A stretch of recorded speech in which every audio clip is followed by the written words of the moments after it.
I bet you've all seen clips from these optical illusion funhouses where your size changes depending on where you're standing in the room, right? Well, what if that was a game? Then it would probably be called... I seem to have developed a thing for underground labs, so after Half-Life 1 and the Entropy Center, Superliminal was an easy choice. In it, you are a patient in a facility specialized in some kind of dream therapy. You are asleep during the game and are tasked with solving puzzles organized in chambers, from which you quickly deviate and dive deeper into the bowels of the therapy center. So far, so Portal and the Entropy Center. However, the way you solve these puzzles is extraordinary. Let's say you have to get up to this platform. This cube could help you, but it is too small, sadly. But is it? See, now it's big. But that's only because you're close to it, you might say. Haha! The game works with perspective. Sometimes it's about the size of objects, and sometimes it's about using perspective to move something into existence. And at other times, the game even manages to make things pop out of existence just by the magic of perspective. Perspective, but more on that later. The atmosphere this game creates is really great. It reminds me a lot of the Stanley Parable and, of course, other subterranean lab games like Portal and TEC. There are different areas with different styles, yes, but it's mostly centered around I'd say slightly retro style. The music has this dreamy hotel lobby elevator vibe, which actually makes sense given you're in a dreamlike state while visiting the Institute. There is, however, a part of the game that breaks with these liminal spaces a bit. Haha, get it? Superliminal space? Yeah, okay. Oh, well, it doesn't break with them, but rather moves them into a more horror-adjacent place. There are blood splatters on the floor, bloody footsteps leading through those places you thought to be abandoned.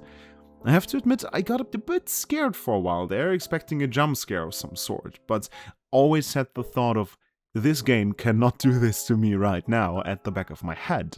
It feels like both the game and I know that Superliminal is not the kind of experience to go full horror, but it still might.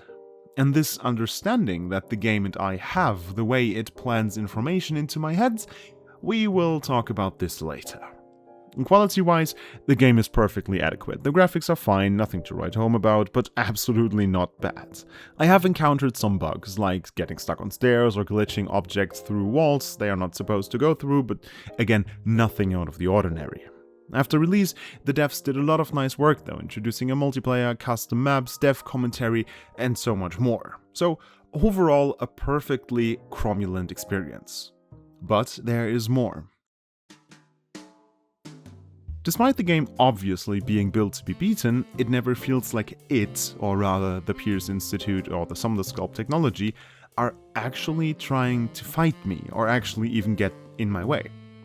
Dr. Pierce, sending messages over the radio, literally, seems to be just as confused as I am about what is going on. There are a few times where the friendly neighborhood AI system says a few ominous things that are mostly written to unsettle the player a bit, but other than that, we're all in this together. Well, actually we aren't. Except for our audio messages and the announcements, we are left quite alone on our journey through the facility. And this is by design. If you don't want to know how the game ends and what it is all really about, I thank you for watching, but it would advise you to leave this video now and maybe give my other videos a try, for example the one where I explored the mind and matter-bending Entropy Center. The whole game, at least to get the best possible experience out of your first run, needs you to not know how it ends.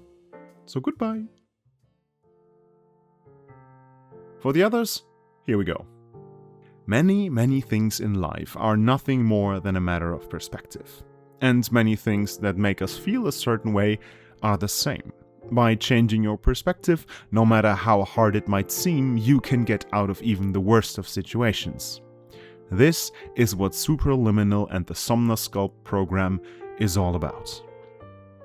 This concept already starts at the basic design of the, let's call them riddles. To solve your problem, you need to change your perspective. Not only to see things as bigger, more important, or smaller, less important than they are, but also to will them into existence. Maybe the solution to your problem has been in front of your eyes, you just didn't look at it the right way. But beyond that, there's also the decline of the experiment itself. Over the course of the story, we stray further from the path of the program, finding ourselves in the weirdest of places. We start out in Portal-esque test chambers, watch behind the curtains, and, in the end, find ourselves in the wide space of non-existence. Not only is this obviously a decent storytelling tool of an idea slowly falling apart, but it also puts into perspective how little and unimportant the problems of the past have become. While we worried about tricky little puzzles at the start of it all, we will soon have to fear for our very mind, being at the risk of never waking up from our dreams, in dreams, in dreams, in dreams. It's almost like the game wants to show us that even though, yes, things can get worse, and in the end get better, of course, what once seemed like a big issue quickly becomes almost comedically mundane in comparison. And last, but most definitely not least, it is all in our heads. And with us, I don't mean us players as the protagonist, but us players in real life. At the end, when we finally break out of the white space and find ourselves back in our proper dream state, Dr. Glenn Pierce reveals to us that we were never in any danger. Even if there are, meant more as a joke, situations where the Institute's AI seems to be going a bit GLaDOS with what it says over the intercom, we are never in any danger. There is no death, there is no harm, there isn't even malice in the riddles we face. The only thing keeping us in these rooms and keeping us from advancing our game, our treatment, is our own mental capabilities. Everything that has happened, every malfunction that pushed us deeper into perceived danger, was meticulously planned to teach us what I alluded to earlier. To overcome our fear of facing challenges, to use different perspectives in life, and to always push on. The participants of the Somnosculpt program are, after all, people who struggle with these kind of things, and by being put into these situations, unknowingly, the Institute tries to make them see and use, well, new perspectives. In the end, in the white space, the game completely breaks all conventional rules of what is right and wrong. A 3D being moving through a 2D space, doors leading to nowhere and darkness leads to somewhere, stairs that are painted on non-existent walls suddenly become walkable, and we finally realize that we have to break with all convention to achieve a new level of thinking. And even though, as with any video game, we know that we are playing a game, it is special that in this game, even the protagonist knows it's not real, it's a dream. We are on the same level. We know the game is fake, they know the dream is fake. We don't know the urgency is fake, and they don't know the urgency is fake. The game makes us move forward, solve puzzles, change our perspectives because it makes us think that we're saving the protagonist just as the protagonist thinks they are saving themselves. But it is more than a simple reveal. When I play a story game, I usually do it because I want to know where the story goes. Engaging or inventive gameplay is a nice touch then, but not necessarily the main force driving me to play. In Superliminal, the gameplay is a representation of the goal of the story for both of us, the player but also the protagonist. At the end of the game, purely by playing it, we have achieved the same kind of revelation as the protagonist, and even in the same way, by the power of our brains. Yeah, I think this is what I want to say. Many games teach you morals, patience, and even bodily skills like reaction time and muscle memory. But seldom does a game play you like a fiddle as much as it does the protagonist. We like to think of ourselves as above the game, the real world, but when the game itself is set in a fake space, what makes us so much more special than the protagonist?